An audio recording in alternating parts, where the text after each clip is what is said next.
구독, 좋아요, 멤버십 가입 부탁드립니다. 예, 안녕하십니까. 예, 2020년 이제 올 마지막 방송이죠.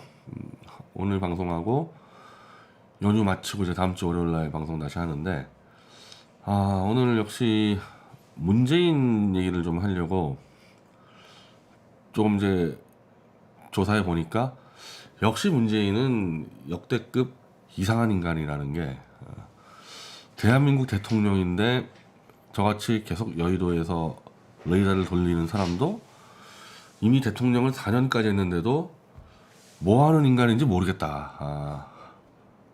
저건 나중에 정말 문재인 끌어내리든지 퇴임 이후 조사를 해서라도 누구인지를 밝혀내야 되는 인물인 게 아닌가. 그리고 그런 점으로 볼 때 내년 남은 1년이 대한민국의 아주 위험한, 건국 이래 가장 위험한 해가 될 것 같다는 생각이 들어요. 내년 1년이. 나라가 거의 붕괴되는 상황까지 갈 것 같다는 생각이 좀 듭니다.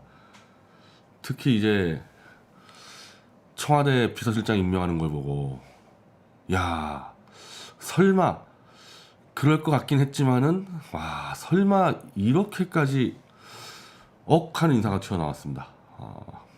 그래요?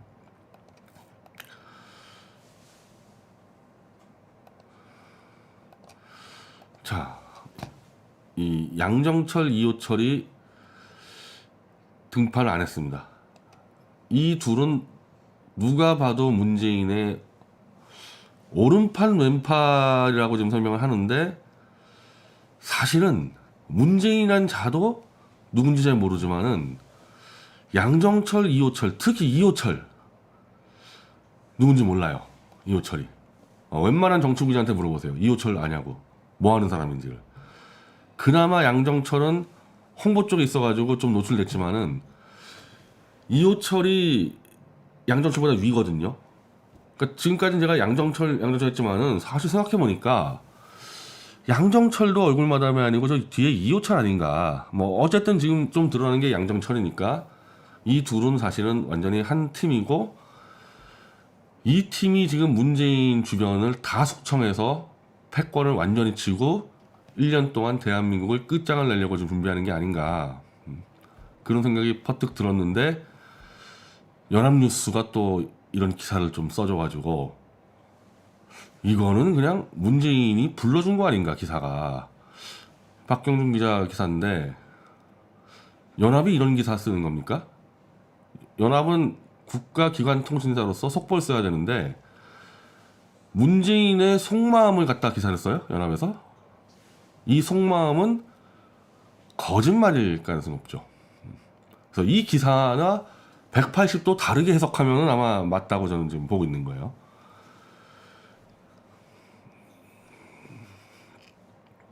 그러니까 문재인이라는 사람을 만든 이호철, 양정철 두 명은 결국 문재인 정권 임기 내내 한 번도 수면 위에 올라오지 않는다.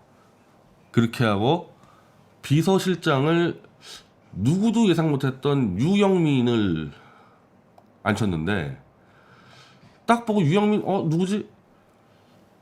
문재인 정권의 초대 과학위 장관이라는데, 원래 과학기술 쪽 장관은 정치력이 가장 떨어지는 직책이죠. 국무회의 중에서, 국무위원 중에서는.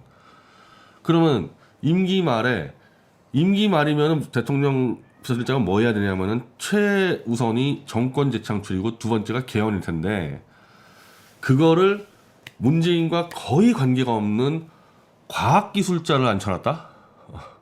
비서실장에? 이 사람이 정권 재창출을 한다? 유영민이가? 이분은 아무것도 안 한다는 얘기죠. 이분은 아무것도 안 하고 얼굴마담형 비서실장일 가능성이 높고, 실제로 뒤에서는 양정철, 이호철이 다 할 것 같다. 노영민이라는 사람이 지금 전임 비서실장이었는데, 노영민은 일단 국회에서는 문재인 측근이었죠. 그 노영민을 날리면서 유영민을 올렸다는 건, 더구나 우윤근 얘기가 많이 나왔어요. 근데 우윤근도 아닌 유영민이라 그러면 이건 해석하기에 따라서 양정철, 이호철 입장에서는 노영민을 제거하고 우윤근조차도 안 되고, 우윤근도 좀 정치력 있는 사람이니까 아예 정치력 제로인 유영민을 세워놓고 이제 마음껏 요리하겠다라고 해석을 할 수밖에 없는 거죠. 그리고 이 얘기인데 역대 대통령들과 비교했을 때 너무 이상하게 인사를 했다는 거예요. 너무 이상하게. 당연히 임기 말에는 최측근을 활용해 국정을 운영하고 정권 재창출하고 필요하면 개헌을 하고, 그래서 무조건 가방못지나 최측근을 앉혀왔던 게 지금까지의 역대 대통령인데, 문재인은 정반대로 가장 힘없는 비서실장을 앉혀놨다는 겁니다.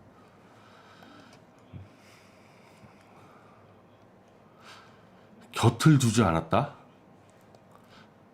연합뉴스가 이런 식으로 표현합니까? 원래 문장을? 정반대로 해석해야죠. 곁을 두지 않은 게 아니고 다른 사람들이 비서실장 들어와서 곁을 못 주게끔 막아놓고, 자기들은 뭐 언제든지 문재인과 상의가 되니까 비선 실세정치하겠다, 사실 그렇게 받아들여야지. 문재인이가 뭔데 이호철 양정철 곁을 안 줍니까? 여기는 삼철 그러죠. 삼철 중에서 유일하게 신원이 그래도 많이 알려진 사람이 전해철이에요. 이분은 운동권 출신이고 법무법인 그 해마루 출신이어서 거기에 천정배, 신기남 등과 함께 이른바 친노 변호인계로 활동을 했었고, 노무현 때도 민정수석을 했기 때문에 잘 알려진 사람입니다. 그러니까 삼철이라고 해가지고 같은 레벨이 아니에요, 이 사람은. 근데 전해철이 행안부 장관을 했다 해가지고 이호철, 양정철이 못 들어온다? 부담감? 말도 안 되는 얘기죠. 말도 안 되는 얘기. 그렇게 가까운 사이가 아니에요, 한마디로 이 전해철은 문재인하고.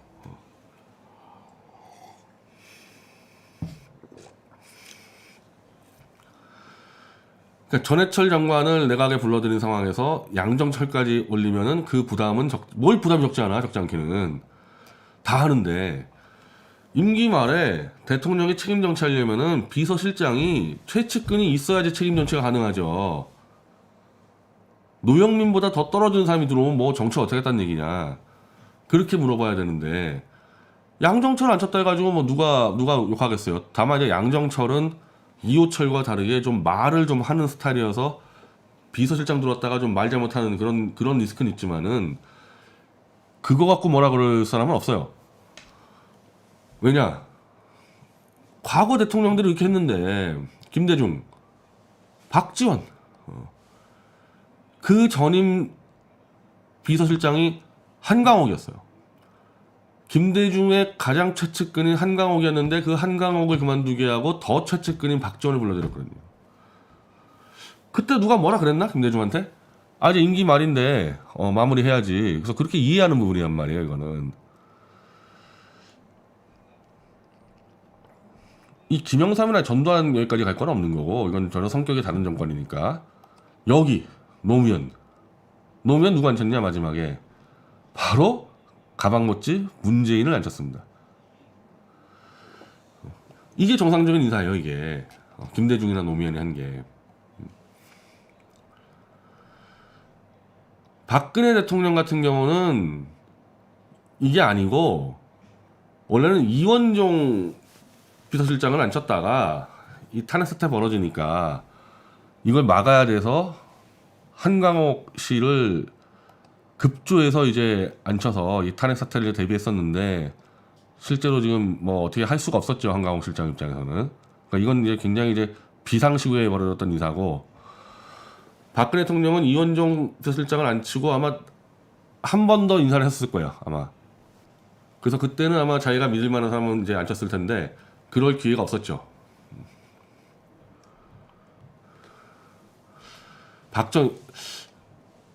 아마 기자가 좀 젊은 기자 같아요. 이거 전혀 관계없는 그 인사를 지금 집어넣어서. 이건 말도 안 되는 얘기죠. 이 박정희 대통령은 그 당시 임기가 그 당시에는 거의 무제한 됐던 사람인데 무슨 마지막 비서실장이 어디 있어요. 암살을 당해가지고 끝나게 된 거지. 이거는 관계없는 얘기들을 지금 좀 적어놨고요. 자, 한 여권 관계자는 대통령이 불러주지 않아 못 갔다느니 이런저런 설이 많지만은 이호철은 자연인이고 양정철은 스타일리스트. 두 사람 성정이 구질구질하게 비치는 걸 싫어해서 안 간 걸로 보는 게 더 정확할 것. 이게 좀 더 맞는 얘기죠. 구질구질하게 야 내가 문재인 만들었는데 무슨 수석이니 비서실장 나 그런 거 필요 없어. 그냥 내가 밖에서 하는 게 더 나아. 그렇게 판단했겠죠 이게.